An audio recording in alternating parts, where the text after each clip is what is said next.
जायाणं लोयं मीय सवसाहुणम्।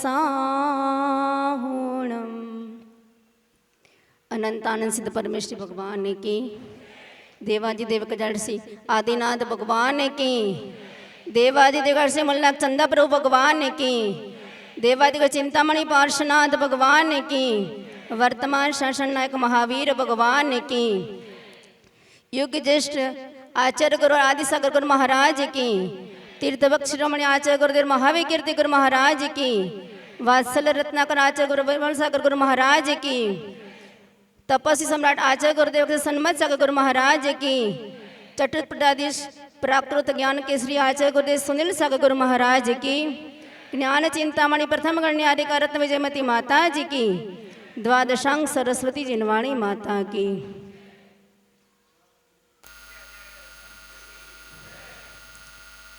खुशी, आनंद, उल्लास। तुमने पूछवा में आपको पूछने में आए, आपको कोई पूछे कि खुशी कहाँ मिलती है, आप लोग कहेंगे क्या बिलोड़ा में मिलती है? आप बोलेंगे क्या हमारे गांव में मिलती है? बोल सकते हैं? थोड़ा मिक्स हो जाए तो क्या मळे छे? आनंद उल्लास क्या मळे? थोड़ो चिंतन करिए, मनन करिए कि अमरा बिलोड़ा गाम में कि अमरा नगर में आनंद मळे छे तो बजार में खरीदवा जईए, मळशे क्या? त्या कोईना दुकान में छे, कोईने फैक्टरी में छे, बने छे, उत्पन्न थाय छे? नथी। तो क्या छे आनंद, खुशी, उल्लास? क्या छे? तो तमे कहेशो मनमा छे। मनमा छे तो दरेक समय, दरेक पणे, हर क्षणे अमारा मनमा होवी जोईए, पण छे क्या? अमे जे विचारीए, अमारी जे भावना होय, अमे जे कल्पी होय अने ए अनायास अमने मळी जाय। कदाच भविष्य में भूतकाल में कल्पी होय अने अनायास मळी जाय तो कदाच अमने एक क्षणे खुशी, उल्लास, आनंद मळशे।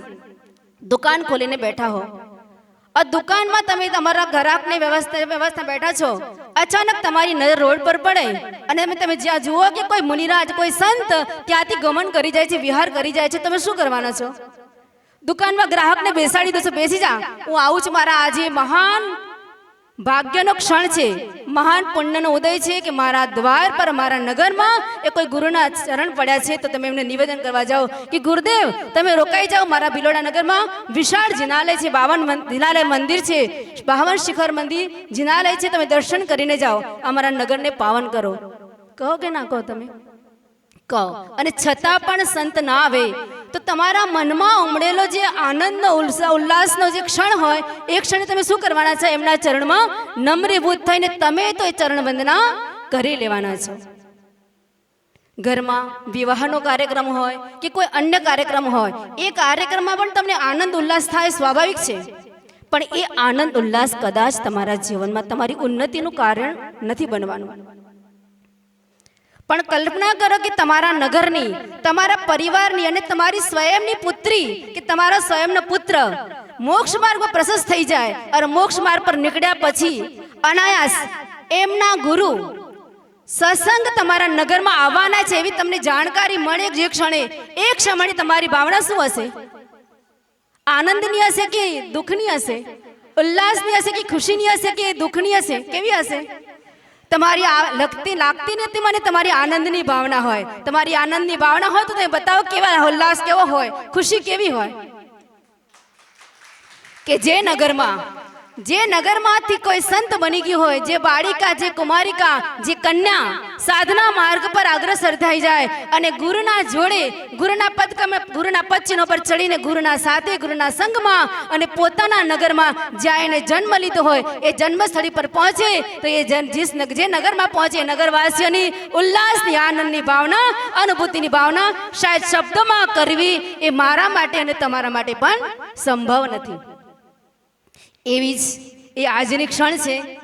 हूँ तो सवारथी ज्यां वडलानी जे बेसाड्या अने खबर पड़ी कि त्यां प्रवचन थवानुं छे तो मारा मन में एक थोड़ोक विकल्प आवी गयो कि स्वाभाविक छे कि जे नगरमांथी निकळ्युं होय तो अन्यतरने पण एटली प्रकारनी खुशी होय ज कि मारा नगरमांथी आ शेठना परिवारनी भले छोकरीने जोई होय कि कन्याने, दीकरीने जोई होय कि न जोई होय ए महत्वपूर्ण नथी, पण शेठने ओळखता होय, દાદાને ઓળખતા હોય, અરે એમના પરિવારની, અમારા જૈન પરિવાર નહીં, એટલું જ નહીં, અમારા ભિલોડા ગાંવની છોકરી છે તો પણ અમે લોકો આનંદનો અનુભવ કરતા હોય એવી અનુભવની અનુભૂતિ અમને એ વડલાની જે પ્રવચન થયું માત્ર થોડા વચ્ચે પણ અમને લાગવા લાગ્યું.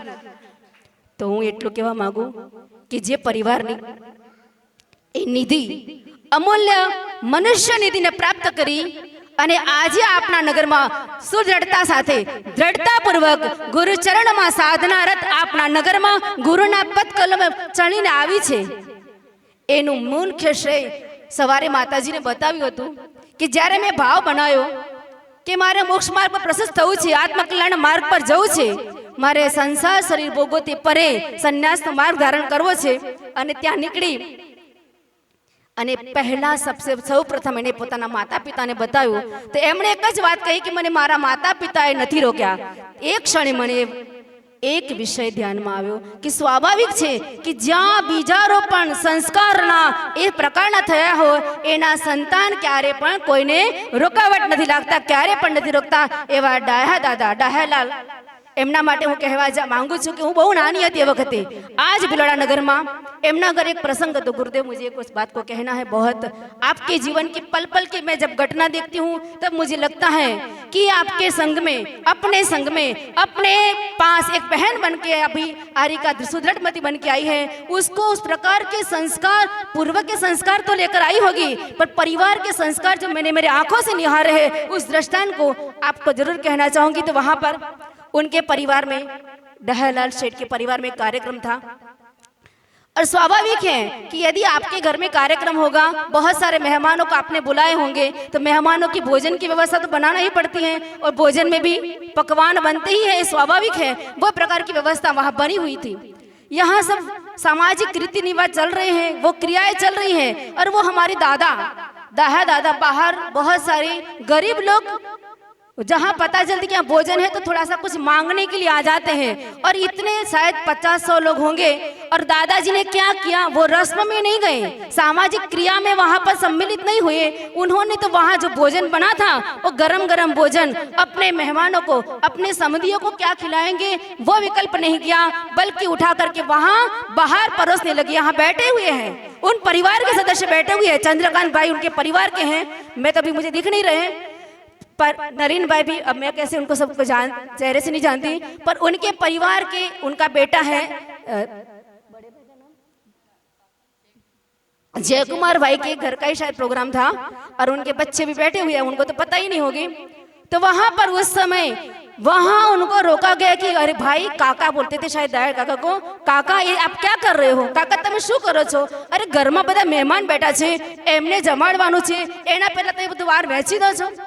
अरे घर वाले आए हुए मेहमान तो वो संपन्न हैं, वो तो अपने घर जाकर के भी भोजन कर सकते हैं, इन भिखारी को कौन खिलाएगा? आप सोचो, मानवता की इतनी करुणा की दया की भावना जिस जीव में रही होगी तो वो अपने संतान में नहीं परोसा होगा क्या? और यही उदात्त भावना क्रमशः बढ़ते बढ़ते बढ़ते ये हमारी निधि, अमूल्य निधि में आई और वो निधि ने अपने संसार शरीर भोग परित्याग करके संत भवन के मार्ग पर अपना जीवन अग्रसर कर दिया. और गुरु जी का तो पूरा परिचय हमारे माताजी ने बता ही दिया है. फिर भी मैं कहना चाहूंगी कि गुरु का वात्सल्य सबका होता है, पर वात्सल्य के साथ में उनकी सहजता और दीर्घ दृष्टि. सुबह आ रहे थे, हमको तो शायद ख्याल भी नहीं था और आचार्य श्री वहां बीच में रुक गए. कैसे रुके हमको नहीं पता चली, वहां रुक गए और रुकने के बाद पीछे मुड़ करके देखा और जैसे मुड़े तो इशारा किया कुछ तो भी इधर चलना है. फिर हमको रास्ता दिखा तो हमको समझ में आया कि शायद आचार्य श्री इशारा कर रहे हैं कि इधर जाना है, तो उनको शायद आचार्य श्री को किसी ने बताया होगा कि ये मार्ग इधर जा रहा है. तो हमने इशारा किया, हम आपके पीछे हैं, आप जहाँ जाएंगे हमको वहाँ जाना है, क्योंकि शिष्यों का धाम, शिक्षकों का गांव और शिक्षकों की स्थान कहाँ रहता है? गुरु चरणों में होता है. जहाँ आपकी इच्छाओं है वहाँ हमारा दाम है, जहाँ आपकी आशीष की कृपा है वही हमारी जीवन की निष्ठा है. इसी भावना के साथ वहाँ पर हम कहना चाहेंगे कि माता जी जो इस नगर की गौरव हमारी सुदृढ़वती माता जी का पूर्व संस्कार वहीं से मिला। और उस दादा की इस प्रकार की करुणा की भावना, प्रत्येक जीव को व्यसनी के लिए व्यसन को छुड़वाना और अपने पास ड्राई फ्रूट वगैरह रखते थे उनको दे देना। हॉस्पिटल जो दादा थी जीतू गाई, उनके बेटा डॉक्टर है, डॉक्टर हॉस्पिटल में कोई यदि पेशेंट आया तो पेशेंट को भी वहां का जो भी लगता वो दे देने का, डॉक्टर को नहीं पूछने का, चाहे डॉक्टर। पर इतनी बड़ी बात होने के बावजूद भी संतानों ने कभी भी उनको ये लगा करके नहीं कहा ये तुम क्या कर रहे हो। बेटा नहीं बोले वो तो महत्वपूर्ण बात है, पर बहुओं ने भी नहीं कहा कि तुम हमारे घर को खाली कर रहे हो, इस प्रकार के कैसे चलेगा। ये भावना कभी संतान में नहीं, बेटों में नहीं रही तो बहुओं में रही। और इसी का फलश्रुति एक सबसे बड़ी बात उनकी रही कि उनकी जो दादाजी थे डायाबाई, उनकी पत्नी शांता, उनको ब्रेस्ट कैंसर हो गया था। मेरी आंखों देखा किस्सा बता रही हूँ आपको कि हमें अपने जीवन में बीमारियों से दूर होना है, हमें अपने जीवन में परेशानी से दूर होना है, तो हमें अपने को आपको कहाँ जोड़ना है, ये महत्वपूर्ण बात है। इनके परिवार किस प्रकार की भावना, जब भी हमारा बाहर जाना होता था, मेरा बाहर बहुत जाना होता था जीतू काका के यहाँ पर जब भी जाना होता था हमने वहाँ का माहौल देखा कि वहाँ पर उन परिवार का एक सिस्टम था कि पूरे परिवार को 5 मिनट या 10 मिनट सामूहिकता से बैठना, अपने जितने मेंबर हैं, और स्वाध्याय करना, चाहे कुछ भी पढ़ना पर साथ में बैठ करके कुछ पढ़ना। और यही संस्कार फलीभूत होकर के आगे हमारे जीवन में हमारे आत्म कल्याण के मार्ग पर प्रशस्त करने वाले बनते हैं। हम इतना ही कहना चाहे कि जिनका उनका कैंसर था, 3 गांठ बताई थी, और जब ऑपरेशन हुआ तो उनके ही वो दादा शांता बहन के भाई भी डॉक्टर थे, वो भी ऑपरेशन थिएटर में थे, और उन्होंने बताया जैसे ऑपरेट हुआ तो 3 की जगह 45 गांठ निकली और वो वहां बेहोश हो गए।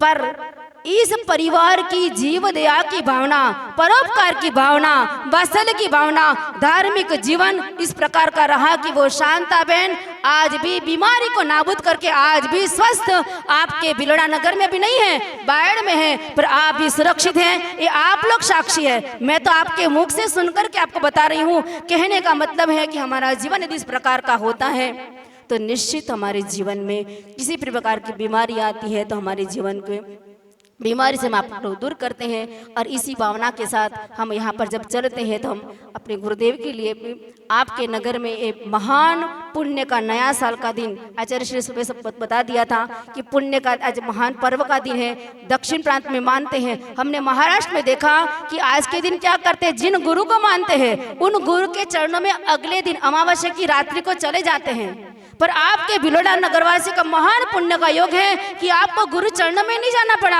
आपके नगर के अंदर गुरुदेव साक्षात यहाँ पर आ चुके आप लोगों को आशीष देने के लिए। तो ऐसे गुरुदेव के चरण में बारंबार नमस्कार करती है। अपनी उन्नति की भावना के साथ हम एक ही भावना भाई कि गुरुदेव आपने जो मार्ग प्रशस्त किया है उस मार्ग पे हमें दृढ़ता के साथ अपने चर्या का निर्वाह कराते हुए और सभी नगर बंधुओं के भी इस प्रकार की भावना का बीजारोपण करते हुए आत्म कल्याण की भावना को रखते हुए परम पूज्य आचार्य गुरुदेव सुनील सागर गुरु महाराज